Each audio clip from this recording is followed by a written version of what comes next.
15 अगस्त 1947 गुलामी की जंजीरों से आजादी मिले 73 साल देश को हो चले हैं। इस बार देश 74वीं वर्षगांठ मना रहा है, लेकिन हमको ये भी नहीं भूलना चाहिए, जिस आजादी के लिए कई माओं की गोद सूनी हुई है, तो कहीं सुहागनों के माथे से सिंदूर भी हटा है। लेकिन इस बार कोविड महामारी के बीच किस तरीके से मनाया जा रहा है 15 अगस्त और आजादी के बाद से लेकर अब तक कितना बदला है हमारा देश, ये देखिए मेरे साथ खास रिपोर्ट सिर्फ के न्यूज इंडिया पर। देश आजादी के 74वीं वर्षगांठ मना रहा है।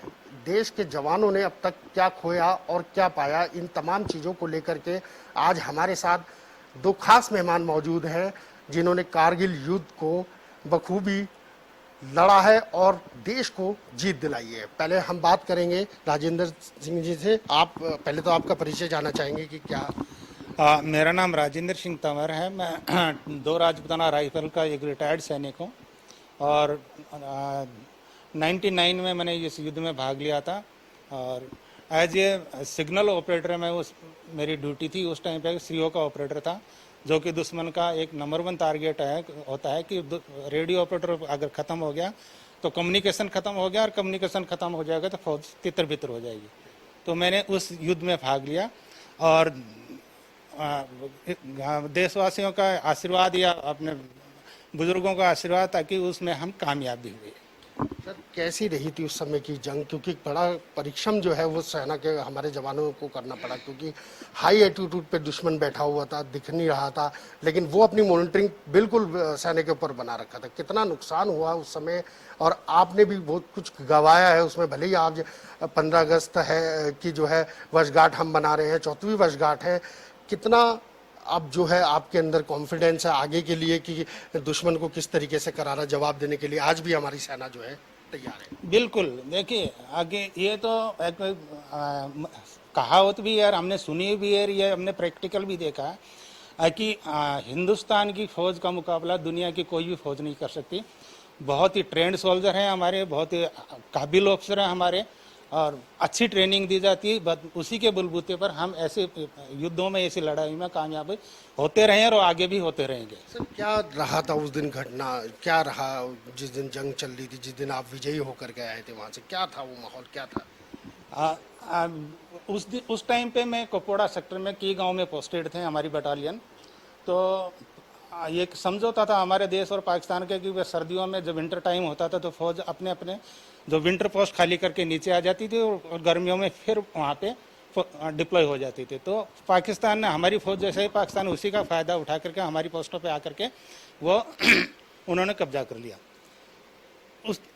अब जब विंटर काल खत्म हुआ था, हमारी सेना गई, तब पता चला कि वहाँ पे तो घुसपैठिए बैठे हैं, कोई गुरुवादी है या कौन है पता नहीं। लेकिन जैसे जैसे इन्फॉर्मेशन बढ़ती गई तो पता चला कि पाकिस्तानी आर्मी वहाँ पे डिप्लॉय हुई है। जहाँ मैं और मेरी बटालियन ने लड़ाई लड़ी थी, उस पोस्ट पे पाकिस्तान की 13th जैकलाई रेजिमेंट थी उस टाइम पे। तो ये हमें आदेश मिला कि जून में 4 या 5 तारीख को कि भाई आपको वहाँ पे जाना है। हम शॉर्ट पीरियड में वहाँ पे आए, 1 दिन का क्लाइमेटेशन किया और द्रास सेक्टर पहुँच गए। 11 जून को हमने अपनी चढ़ाई शुरू की। सारी रात चलते रहे। टेम्परेचर होगा, मैं ज़्यादा जाने तो करीब -10 और 12 के आसपास टेम्परेचर था। ठंडी हवाएं चल रही थी, बर्फ़ पड़ रही थी। उसी में चलते रहे। जाकर के हम जो तोलोलिंग हिल थी 4590, उसके नीचे एक चट्टान थी। तो पूरी कंपनी 2 साइड से अटैक कर रहे थे, तो पूरी कंपनी वहाँ पे जाकर के डिप्लॉय होगी और वहाँ पे सारे दिन भर हम पड़े रहे। तो ऊपर से पाकिस्तान हमारी सारी हरकतें देख रहा था जो उनके थे। जैसे ही हम कोई हेलमेट निकालते हैं या कोई कुछ भी ऊपर करते हैं तो फट वहाँ पे ब्रस्ट फायर आता था। जैसे तैसे करके हमने पूरा दिन वहाँ पे गुजारा। रात को करीब 8 बजे के आसपास हमारी बैटल शुरू हुई, जिसमें हमें बफोर्स से और अदर आर्टिलरी ग्रुप से हमें फायर कवर मिला। उसी की बदौलत हम आगे चढ़ते गए। करीब 50 मीटर पे जाकर के आरटी का फायर रोकना पड़ता है, क्योंकि उससे हमारी भी कैजुअल्टी होने के चांसेज रहते हैं। उस दौरान हमारी मैन टू मैन फाइट हुई। तो हमारे कुछ जवान तो ऐसे भी थे कि जिन्होंने कि जंपी पा करके आपस में और एक दूसरे को मार करके मर गए वो, लेकिन उन्होंने उसको आगे नहीं बढ़ने दिया। इस ऐसे करते करते हमें रात के करीब 11 बज गए, तो पाकिस्तानी फौज प्रस्त होकर के भाग चुकी थी और हम कामयाबी के करीब थे। यही करते करते हम फौज को रिओर्गनाइज कर रहे थे कि मेरा पाँव जो है सडनली माइन पे आ गया और वहीं पे ब्लास्ट वगैरह में गिर गया। उसके बाद पाकिस्तान का काउंटर अटैक आया और हम सारी रात लड़ते रहे। मैं भी एक छोटी सी चट्टान थी, उसमें मेरे साथी जो ख़त्म हो गए थे उनका सहारा लिया और उसकी आड़ में सारी रात फायर करता रहा, एक एक करके 100 राउंड थे मेरे पास में। 4 हैंड ग्रेनेड थे, राइफल थी, बायनेट था। लेकिन क्या कि मेरा पैर इस टाइप से उड़ गया था कि उसमें ब्लीडिंग बहुत हो रही थी। तो मेरे सर का जो काला पटका था वो हमने बांधा और लाइन बेडिंग से उसको टाइट किया और लड़ाई लड़ते रहे। सुबह 5 बजे के आसपास ये हुआ कि हम कामयाब हो गए। तो दूसरी पोस्ट को डिप्लॉय किया और मेरे जो लड़ाई लड़ने वाले जो साथी जो 3 दिन से भूखे थे वही मुझे लेकर के बेस तक आए। कितने तारीख की बात है और नुकसान मतलब कितना, कहाँ तक आपका पैर डैमेज हुआ है? मेरा पैर घुटने के नीचे से गया हुआ है और आज मैं आर्टिफिशियल लिम्ब पे चल रहा हूँ, ठीक है। और ये 12 जून की रात की बात है। रात को 11 बजे मैं घायल हुआ था और मेरे को फर्स्ट एड मिली थी दूसरे दिन शाम को आकर के करीब 5 बजे के आसपास। बिल्कुल मैं समझ सकता हूं, क्योंकि देश के लिए लड़ना था और आज भी आपका जज्बा बिल्कुल कायम है। और आज हमारे साथ और भी एक मौजूद हैं, उनसे भी परिचय चाहेंगे कि उन्होंने किस तरीके से देश के लिए जो है। सर पहले तो आपका बहुत बहुत स्वागत है और हम ये चाहेंगे कि क्या रहा कारगिल के समय पर जिस तरीके से युद्ध चला, आप भी वहाँ मौजूद थे, क्या? हाँ, उस समय मैं नायक गेस बहादुर गुरु और 2 नागा रेजिमेंट, और उस समय मेरा पलटन दराक सेक्टर से आगे मास्को वैली में। तो मैं वहाँ अचानक पलटन को आदेश मिला सीओ साहब को कि वहाँ अटैक के लिए। तो काफ़ी संघर्ष के साथ सीओ साहब के उसे अटैक किया है, वहाँ कामयाब हुआ अटैक। और उसके बाद दराक सेक्टर मास्को वैली में हाइट नंबर तो खैर भूल गया अभी, याद नहीं है, 4 कुछ था उसे। तो उस समय काफ़ी वो चल रहा था। अब हमने पता नहीं इधर पटना की तरफ था, पटन की तरफ पलटन अचानक दराक सेक्टर में टाच मिल गया।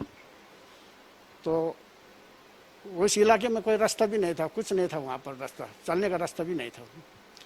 तो वहाँ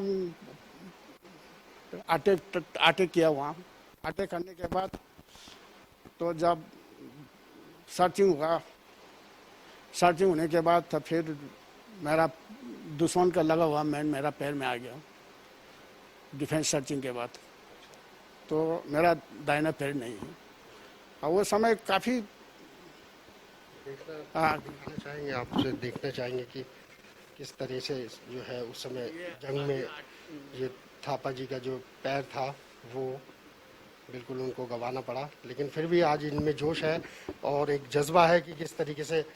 एक और मैं सवाल पूछना चाहूँगा कि सर बोफोर्स को लेकर के देश में कई बारी बात हुई है, गर्मी का माहौल रहा है कई चीज़ों को लेकर, राजनीतिक कारण कहें या कुछ भी चीज़ कहें, लेकिन उस समय कारगिल युद्ध के समय जो अगर बात करें तो बोफोर्स का क्या कितना बड़ा महत्व जो था उस समय सेना के लिए? देखिए बोफोर्स का जो उस टाइम में कारगिल में जो बहुत ही महत्वपूर्ण रोल था और उसमें आप कह सकते हैं कि युद्ध में एक महत्वपूर्ण भूमिका निभाई, उसको हम भुला नहीं सकते क्योंकि हमारा तो अब उसने बहुत साथ दिया है।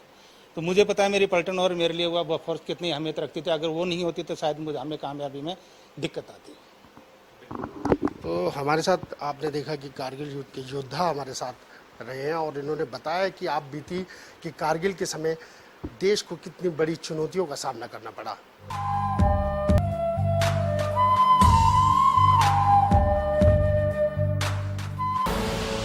आप देख रहे हैं के न्यूज, खबरों का सारथी।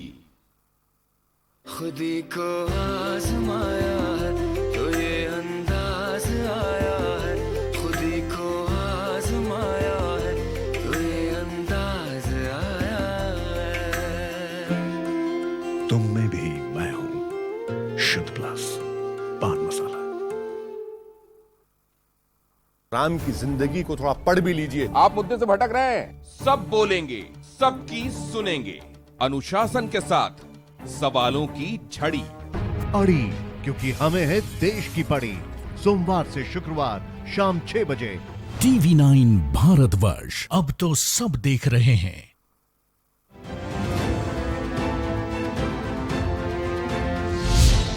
बुलंदशहर के शिकारपुर तहसीलदार राजकुमार भास्कर अपनी तहसील क्षेत्र के समस्त जनता से कोविड-19 महामारी को लेकर अपील करता हूं और विनम्र निवेदन करता हूं कि अपने अपने घरों पर ही रहें और घर से बाहर न निकलें। अब अनलॉक की प्रक्रिया पूरे देश में शुरू हो चुकी है और घर से बाहर तभी निकलें जब कोई बहुत जरूरी कार्य हो, अन्यथा घर पर ही सुरक्षित रहें। आप लोगों के बिना हम कुछ भी नहीं है और आने वाले 15 अगस्त को सोशल डिस्टेंसिंग का पालन करते हुए बड़े हर्षोल्लास के साथ मनाएं। जय हिंद, जय भारत।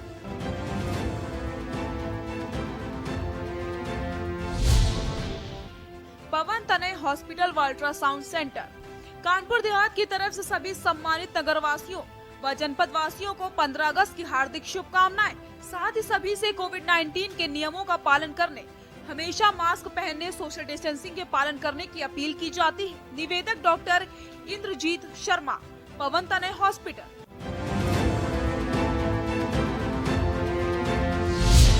सुशील कुमार गुप्ता नायब तहसीलदार की ओर से 15 अगस्त स्वतंत्रता दिवस की सभी तहसील वासियों को हार्दिक शुभकामनाएं। साथ ही कोविड-19 के तहत लोगों से घरों में रहने की अपील की है कि लोग मुंह में मास्क जरूर लगाएं और सोशल डिस्टेंसिंग का पालन करें, जिससे कोरोना महामारी को रोका जा सके।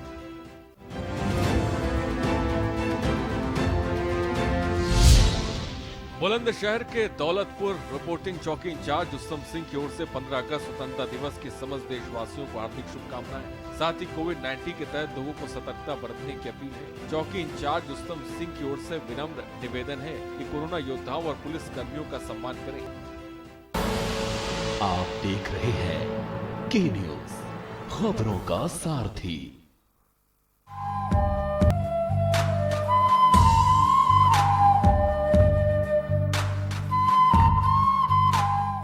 देश 74वीं वर्षगांठ मना रहा है और 74वीं वर्षगांठ में आज़ादी के बाद से लेकर अब तक इस देश ने क्या खोया और क्या पाया, इन तमाम चीज़ों को लेकर हमारे साथ मौजूद हैं रिटायर्ड ब्रिगेडियर के.जी. बहल जी। उनसे जानेंगे कि देश की सीमा पर डटे हमारे जवान आज भी अपने आप को किस तरीके से गौरवान्वित महसूस करते हैं। सर, पहले तो आपका बहुत बहुत स्वागत है हमारे खास कार्यक्रम ये न्यूज़ पर।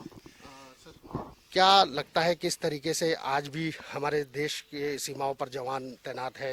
इतना 74वीं वर्षगांठ हम देश में मना रहे हैं और कितना जो गर्व जिसको कह सकते हैं कि आज की डेट में कितना वो महसूस करते हैं और इस तरीके की जिस तरीके की कोविड महामारी चल रही है, इस बीच हम इस बार जो है 15 अगस्त किस तरीके से मनाएंगे? देखिए, मैं पहली बार जब लद्दाख गया था सन 64 में, वहाँ पर एक हॉस्पिटल है जो बनाया है, तो जो सुविधाएं उस वक्त थी कुछ भी इसके जो आज हैं, जब उसको देखते हैं तो हम बहुत गौरवान्वित फील करते हैं कि देखिए अभी दुश्मन जो हमारे अभी चाइना ने पाकिस्तान जो लगे हुए हैं कि इन्होंने के लगा कि हम इनका इतनी ताकत है इनमें कि हमसे नहीं लड़ सकते। ये आए थे ये सोच करके कि हम इनको हरा देंगे और सारा हम लद्दाख ले लेंगे, ये सोच कर आए थे ये लोग। लेकिन जब देखा इन्होंने कि हमारी ताकत कितनी है, हमारी स्ट्रेंथ कितनी है, कितने हम प्रिपेयर्ड हैं, तो बिल्कुल ये पीछे हटने के लिए तैयार हो गए। तो इतना कॉन्फिडेंस है उस वक़्त और उसमें। हाँ, कई हमने लड़ाइयाँ लड़ी बीच में, कई बार ऐसा हुआ कि हमारे पास हथियार नहीं है, पूरे हथियार नहीं है, अच्छे हथियार नहीं है, ऐसा कई बार हुआ। सन 65 में मैं छराटा में था, तो वहाँ पर भी हमेशा ही होता, मैं DQ ऑपरेटिव था, तो मुझे पता लगता था क्या क्या चीज़ें क्या कैसे नहीं है। लेकिन अब जो देखते हैं हम उस वक़्त में और अब में बहुत अंतर आ गया है और इतना पिछले कुछ ही सब वर्षों में इतना हमने सामान खरीद लिया है, चाहे एयरक्राफ्ट हो, चाहे गन्स हो या और चीज़ें हों, तो इतना कॉन्फिडेंस है जन कि हम अच्छी तरह से मुकाबला कर सकते हैं। खाली चीन का ही नहीं बल्कि पाकिस्तान का, दोनों का मुकाबला कर सकते हैं। तो ये कॉन्फिडेंस आना बहुत बड़ी बात है। कहीं ना कहीं एक बार ये ऐसा भी लगता है कि हमेशा हिंदुस्तान की पॉलिसी रही है, शुरू से व्यवहार ऐसा रहा है हिंदुस्तान का कि वो पहले दोस्ती को ज़्यादा प्राथमिकता देता है। लेकिन जिस तरीके से हमने देखा है अभी तक, इस अभी की हाल ही की बात करें, जैसे चीन देख रहा है, चीन अपनी निगाह हिंदुस्तान की तरफ देख रहा है, और वहीं चीन की के हरकतों के साथ साथ नेपाल भी जो है वो कहीं ना कहीं, जिसके साथ हमारा रोटी और बेटी का संबंध रहा है, वो भी हमें निगाहें टेढ़ी करके दिखा रहा है। तो अब क्या लगता है, वैसे तो पहले में और अब में काफ़ी, आप जिस तरीके से आप बता रहे हैं कि काफ़ी मजबूत हुआ है, काफ़ी जो व्यवहार है कई चीज़ों पर देख के कोई और देश जो है एकदम से आंख नहीं दिखा सकता, तो अब इन देशों को किस तरीके से हम लोग देख सकते हैं? देखिए, ये कोई बड़ी बात नहीं है। चाइना अब हटेगा। अभी जो क्या कर रहा है चाइना, कर रहा है अपने पैर इधर उधर पसार रहा है। जो वजह लाए हुए हैं, इधर में भेज दे, उधर में भेज दो, ऐसा कर दो, वो ये सब उसकी तरकीबें हैं। ये कोशिश कर रहा है कि किसी न किसी प्रकार से हम जो आसपास के कंट्रीज हैं उनको हम हिंदुस्तान के खिलाफ कर दें या ऐसा कर दें। लेकिन ऐसा हो नहीं सकता, ऐसा होगा भी नहीं, क्योंकि सबको मालूम है कि ये चाइना खेल खेल रहा है, और उस खेल में अपने सब कई जगह में इन्होंने किया है। जितने हमारे आसपास की कंट्री हैं, सब में इन्होंने जाकर के कहा हम आपका ये काम कर देते हैं, फ्री में कर देते हैं, वो करते हैं। चाइना ने कहा और वो कर रहे हैं, और लोग मान जाती हैं सरकारें, यहाँ पे फ्री में कर रहे हैं, तो क्या दिक्कत क्या है? लेकिन ये नहीं सोचते कि बाद में वो चीज़ें कहता है कि ये मेरी चीज़ें हैं, वो देता नहीं है, तो कहता है मेरी चीज़ें हैं। और वो अब धीरे धीरे लोगों को समझ में आ रहा है कि ये हमने इनके ट्रैप में नहीं आना है, इनकी बात में नहीं आना है, क्योंकि ये जो है ऐसा करते हैं, पहले फ्री में काम करके फिर सारा अपने आप ले लेते हैं। इन्होंने कई कंट्रीज में कई जगह किया है, पाकिस्तान में, श्रीलंका में किया है इन्होंने, वहाँ पर उसमें इसमें भी किया है, कई जगह कई छोटे छोटे कंट्री है जहाँ इन्होंने जाकर के पहले काम किया और फिर उनको बात सब ये तो हमारा हो गया, ये हिस्सा हमारा हो गया। इन्होंने नेपाल का भी कुछ हिस्सा ले लिया है, नेपाल भी समझ नहीं रहा अभी, लेकिन नेपाल का भी हिस्सा ले लिया है। और ये हमें ये पता इनकी क्या इनका तरीका होता है चाइनीज का, ये एक डिस्प्यूटेड एरिया को अपने नक्शे में दिखा लेते हैं, तो ये कहते हैं कि हमारा है, और जबकि होना नहीं चाहिए, गलत है ये बात। ये हमारे यहाँ पर भी हुआ है। देखिए जैसे हमारा आप देखिए उत्तराखंड में कई बार अंदर घुसे चले आते हैं, तो क्या होता है वो, क्योंकि इन्होंने वो एरिया अपने उसमें दिखा रखा नक्शे में, तो वहाँ के सिपाही समझते हैं ये तो हमारा एरिया, इसलिए चले आते हैं। जब हमको पता लगता है कि नहीं ये आपका नहीं, तो हमारा एरिया है, फिर वापस चले जाते हैं। हर जगह तो ये इन्होंने नेपाल को कहा कि तुम ये जो डिस्प्यूटेड एरिया उसको अपने दिखा दो, उन्होंने दिखा दिया। मतलब उन्होंने ये ध्यान नहीं किया कि ये गलत बात हो रही है और कल को हमारा ये सारे ले लेंगे, तो इसको सोचने वाली बात है, और धीरे धीरे समझ में आ जाएगा सबको, ऐसी बात नहीं है। तो सब देश जो है चारों तरफ से अगर देखा जाए, पाकिस्तान की बात करें, चीन की बात करें, नेपाल की बात करें, तमाम जगह से जो है देश चारों तरफ दुश्मन से घिरा हुआ है। लेकिन आज की बात करें तो अब देश जो है काफ़ी तरक्की जो है देश ने कर ली है। जैसे थल सेना की बात करें, वायु सेना की बात करें, ये तमाम हमारे जितने उपकरणों की बात करें, तो उन चीज़ों को लेकर के अब वो वाला देश नहीं रहा जो, और आज के देश में क्या लगता है कि किस तरीके से हम, अगर चौतरफा भी लड़ाई होती है तो किस तरीके से हम दुश्मन को जवाब दे सकते हैं? सर देखिए, आज का ज़माना आ गया है मिसाइल्स का। आज का वो ज़माना नहीं है कि हम जाकर के कहीं जाना है। आप देखिए राफेल जो हमारे पास आए हैं, हम बैठे हुए अपने जहाँ पर हेडक्वार्टर है वहाँ से ही पाकिस्तान को भी अटैक कर सकते हैं, चाइना को भी अटैक कर सकते हैं, दोनों को रोक सकते हैं। हमारे पास राफेल इतनी ताकतवर चीज़ आ गई है कि हम हर एक को घर बैठे बैठे ही हम अटैक कर सकते हैं।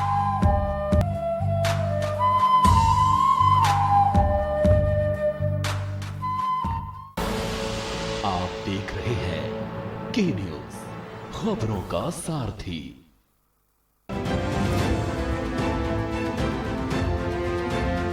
बांदा के पूर्व सांसद भैरव प्रसाद मिश्र की तरफ से सभी देशवासियों को स्वतंत्रता दिवस की हार्दिक शुभकामनाएं और बधाई। डॉक्टर रमेश पाठक, उद्यान अधिकारी चित्रकूट की तरफ से सभी देशवासियों को स्वतंत्रता दिवस की हार्दिक शुभकामनाएं और बधाई। मैं डॉक्टर सुधीर अग्रवाल, श्रुति डायग्नोस्टिक सेंटर की तरफ से आप सभी को स्वतंत्रता दिवस की बहुत बहुत शुभकामनाएं देता हूं, और कोरोना काल में उम्मीद करता हूं कि आप सभी लोग सरकारी गाइडलाइन का पालन करेंगे और सुरक्षित दूरी बनाकर चलेंगे। धन्यवाद। कैलाश प्रकाश, डीएफओ चित्रकूट की तरफ से सभी देशवासियों को स्वतंत्रता दिवस की हार्दिक शुभकामनाएं और बधाई।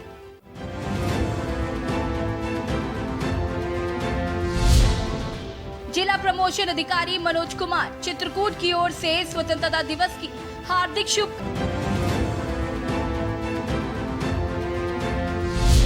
मैनेजर सिंह माविंदवास ने खड़गपुर चित्रकूट से समस्त जनपद वासियों एवं देशवासियों को स्वतंत्रता दिवस एवं राम मंदिर बनने की बहुत बहुत शुभकामनाएं देता हूँ।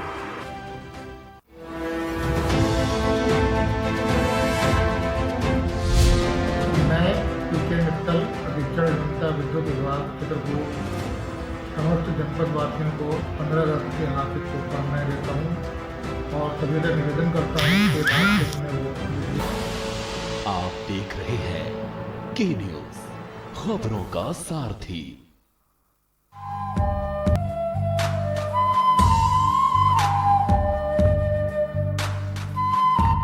प्रधानमंत्री जी ने कहा था कि देखिए ये जमाना एनेक्सेशन का नहीं है, ये जो युग है वो कैसा है, डेवलपमेंट का युग है। तो यहाँ पर डेवलपमेंट जो करेगा उसके साथ जनता जाएगी। जो एनेक्सेशन के चक्कर में होगा, किसी में होगा तो वो मुंह ही खाएगा। तो वो ये बात समझने की है, चाइना समझेगा और वो ट्राई करेगा, कोशिश करेगा कि हमारे साथ अच्छे रिलेशन बनाए।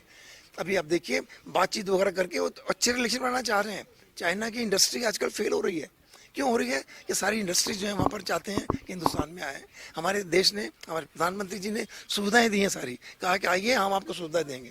जब सुविधाएं उनको यहाँ मिलेंगी तो चाइना में क्यों जाएंगे, ऐसी जगह में जहाँ झगड़ा हो। तो इसलिए बहुत बड़ी बात है ये कि हमारे देश में लोग आना चाहते हैं, पैसा लगाना चाहते हैं और डेवलपमेंट होनी चाहिए, हो रही है और आगे होगी भी। सर, कोविड चल रहा है, महामारी पूरे देश में है, आप देख सकते हैं कि और इस महामारी के बीच में अब हम 34वीं वर्षगांठ बना रहे हैं। हालांकि बड़ी सादगी से बनाई जाएगी। कई जगह पर जो है इस तरीके के जो भीड़ भड़ाक जिस तरीके से कार्यक्रम में होते थे उनको खास तौर से रोका गया है। तो इस बार क्या देखते हैं आप, किस तरीके से हम लोग हिंदुस्तान में लहराएगा तिरंगा? देखिए, जब हमने कोविड यहाँ पर शुरू हुआ, 19 शुरू हुआ था, तो हमारे यहाँ सारी दुनिया ने देखा कि ये तो बड़ी सिंपली इसको ले रहे हैं, इनका कुछ भी नहीं हो रहा, बड़े आसानी से कंट्रोल किया हुआ है। तो बल्कि दुनिया ने देखा भी किस तरह कंट्रोल हो रहा है, तो हमसे दवाइयाँ मांगी गई। तो उस वक्त ऐसा लग रहा था कि जैसे हमने पूरा कंट्रोल कर लिया है। लेकिन अभी देखने में ये आया है कि इसका कंट्रोल करने के लिए जो बाहर से लोग आए, हमने बाहर से, हमारे स्टूडेंट्स थे, अलग अलग जगह में थे, या जो हमारे लोग इकट्ठे थे, सब रहते थे, वो इधर उधर गए। जब वो गए घर से जाकर फिर वापस आए तो सारा कोरोना का फैलाव ज़्यादा हो गया। पहले फैलाव नहीं था। यदि हमने उस वक्त थोड़ी सी और सख्ती की होती तो ये होना भी नहीं था। लेकिन उस वक्त का कोई नहीं जी, भीड़ है, कोई नहीं आए हैं, ऐसे है। तो हमने इतने दिनों तक कहीं हमने जनता को रोके रखा कि जब हम इस गांव में जाएंगे, उधर जाएंगे, इधर जाएंगे, वहाँ जाएंगे, मजदूरी नहीं है, ये नहीं है। जबकि सरकार ने सबको फ्री राशन दिया है। तो ये सब सरकार ने सबको फ्री राशन दिया है, चाहे किसी भी उसका प्रांत का हो। उन्होंने सबको कहा कि स्टेट गवर्नमेंट वही कहा कि देखिए हमको फ्री दीजिए, कोई बंदा भूखा नहीं सोना चाहिए। तो ऐसी स्थिति के बावजूद भी अगर ये कोरोना हो रहा है, कोरोना इसलिए हो रहा है क्योंकि हमने उस वक्त लोगों को जाने नहीं दिया। अगर उस वक्त जब कोरोना नहीं था तब अगर चले जाते और जगह गाँव में होकर आ जाते, ये फैलना नहीं था। ये इसलिए फैल गया क्योंकि ये लोग गए। और साथ में हमने जितने हमारे स्टूडेंट्स अब्रॉड थे उन सबको हमने कहा कि हम देखिए वो फंसे हुए हैं, हम उनको लाएंगे, और लाए।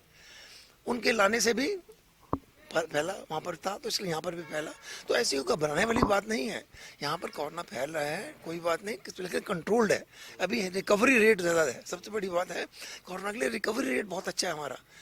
लोग अफेक्ट हो रहे हैं लेकिन ठीक होकर के घर आ रहे हैं, तो ठीक हो जाएगा, ऐसा कंट्रोल में है। तो अक्सर सरकार जैसे कहेगी और पब्लिक भी अगर हर वक्त चाहेगी। अब मैं मास्क नहीं लगाया हुआ लेकिन मैं घर में लगाता हूँ, तो मास्क लगा करके करें, डिस्टेंस मेंटेन करें, हाथ वाथ धो के ये करना, जो कुछ रिस्ट्रिक्शंस हैं लगाएं, तो मुझे पूरी आशा है कि कंट्रोल हो जाएगा। इसमें कोई घबराने वाली बात नहीं। सवाल और है कि आपके समय पे जो जवान थे, जो आपका जोश था, और जो आज के जवानों की बात करें, चाहे वो किसी भी सेना में हमारे जो मुस्तैद हैं उनकी बात करें, तो कहीं ना कहीं जोश को लेकर के क्या कहेंगे आप, कि किस तरीके का जोश आज भी उन जवानों में है? देखिए, जोश तब भी था और आज भी है। मैं आपको सन 64 की बात बताना चाहता हूँ, जहाँ हमने एक बहुत बड़ा हॉस्पिटल बनाया है, उसकी चारों तरफ में हमने पोस्ट लगानी थी। तो उसको मेरे को कहा गया कि आप इनको बिल बंदा लगाओ। जब लोगों को पता लगा, जवानों को पता लगा कि ये फिक्स करेंगे, मेरे पास भीड़ लग गई। सब मेरे को वहाँ लगाइए, उस पोस्ट में मेरे को लगाइए, उसको मेरे को लगाइए। मैंने कहा क्या बात है वहाँ? कहते साहब इधर से चाइनीज आएंगे तो मैं कम से कम 20 चाइनीज को मारना है, इसलिए मैं चाहता हूँ कि यहाँ पर इसको लगाया जाए। तो ऐसा जोश था कि हमने ये करना है, मतलब वही जोश आज भी देखते हैं। हम लोग जाते हैं कहीं होता है कि भाई वहाँ जाना है हमने, अरे वाह ठीक है हम जाएंगे, मतलब ऐसा जोश अभी भी है। ऐसा नहीं है कि तभी भी था, अभी भी है कि जहाँ भी जाना होता है हम जाने को तैयार हैं, ऑफर करते हैं लोग। तो ये जोश की बात होती है। जोश को ऐसा नहीं होता कि भाई कि किसी को पैदा किया जाता है, अपने आप आ जाता है, अपने स्पिरिट आती है कि नहीं ये मेरा देश है और देश के लिए मैंने कुछ ना कुछ करना है, तो उस भावना से आगे बढ़ते हैं। धन्यवाद आपका बहुत बहुत। तो हमारे साथ थे ब्रिगेडियर जी और उन्होंने बताया कि जो जोश है वो अभी भी सेना में बिल्कुल बरकरार है।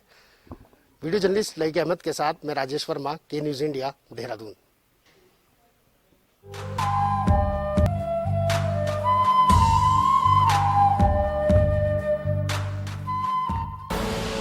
आप देख रहे हैं के न्यूज, खबरों का सारथी।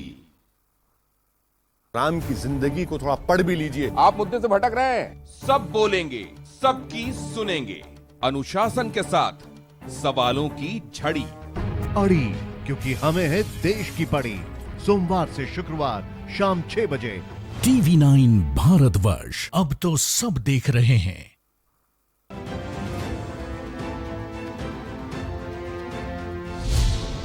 बैंक मित्र रूपपति पति सुरेंद्र कुमार, शाखा नकटादाना, पीलीभीत की ओर से समस्त देशवासियों को 15 अगस्त की हार्दिक शुभकामनाएं। रूपपति पति सुरेंद्र कुमार, बैंक मित्र, शाखा नटकादाना, पीलीभीत।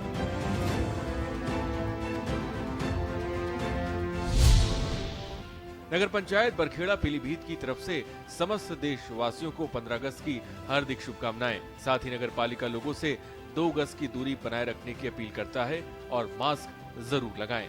नफीस अहमद, अकाउंटेंट, नगर पंचायत बरखेड़ा पीलीभीत। राकेश कुमार चौबे, अधिशासी अधिकारी बरखेड़ा पीलीभीत। हज्जन इदरीश बेगन, अध्यक्ष नगर पंचायत बरखेड़ा।